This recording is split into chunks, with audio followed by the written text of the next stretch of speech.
মই কলেজৰ পৰা আহোঁতে ভিতৰলৈ গৈছিলোঁ, তাৰপিছত আহি পেলাই শুনি আছিলোঁ কথা। তাৰপিছত দেউতাক ঘৰত মাৰ লগত আলোচনা কৰি থাকোঁতে মই শুনিছিলোঁ। কেইজন ল'ৰা আহিছিলে? 2জন মিচিং আহিছিলে, সৰু সৰু ল'ৰা, বেছি ডাঙৰ নহয়। FZ এখন লৈ আহিছিলে লীলা ৰঙৰ। নম্বৰটো তুমি নাম্বাৰ প্লেটখন কেলে চাম নাচালা? আচ্ছা আচ্ছা, মিচিং ল'ৰা দুজন ন? দেউতাক বেছি দিব পাৰিলে 5 লাখ টকা দিম বুলি কৈছিলে। তিনিটা আনি টকা 5 লাখ লাগে মোক বিচাৰিছিলে। এতিয়া মই বোলো এইটোতো 5 লাখ নহয় হ'ব। তাৰপিছত মোক ক'লে আপুনি বেছি দিয়কচোন এইটো। তাৰপিছত সিহঁতিয়ে কোনোবা মানুহ লগাই পেলাই সিহঁতিয়ে আনি পেলাই মোৰ ঘৰত থৈ পেলাই আপুনি কি আছে, মই আজি লখিমপুৰ গৈছোঁ, মই আজিতো DC অফিচত মোৰ মিটিং আছিলে, DC লগত মিটিং কৰি আহিছোঁ। তাৰপাছত সেইটো মই লৈ যাবলৈ ক'লোঁ, লৈ নগ'লে, থৈ গুচি গ'ল। থৈ পেলাই আহি ফোনাফোনি কৰি মোৰ ঘৰত ওলালেহি। মানুহকেইজন ক'ৰ আছিলে?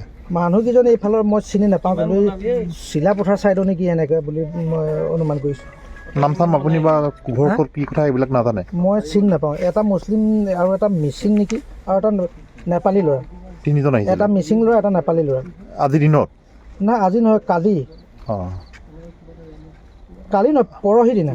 আপোনাৰ পইচা লৈ গৈছে নেকি? নাই মই নীলা ৰঙৰ FZ এখন লৈ। অঁ, মিচিং পইচা লৈ গৈছে নেকি আপোনাৰ? নাই, মোৰ পৰা পইচা নাই নিয়া।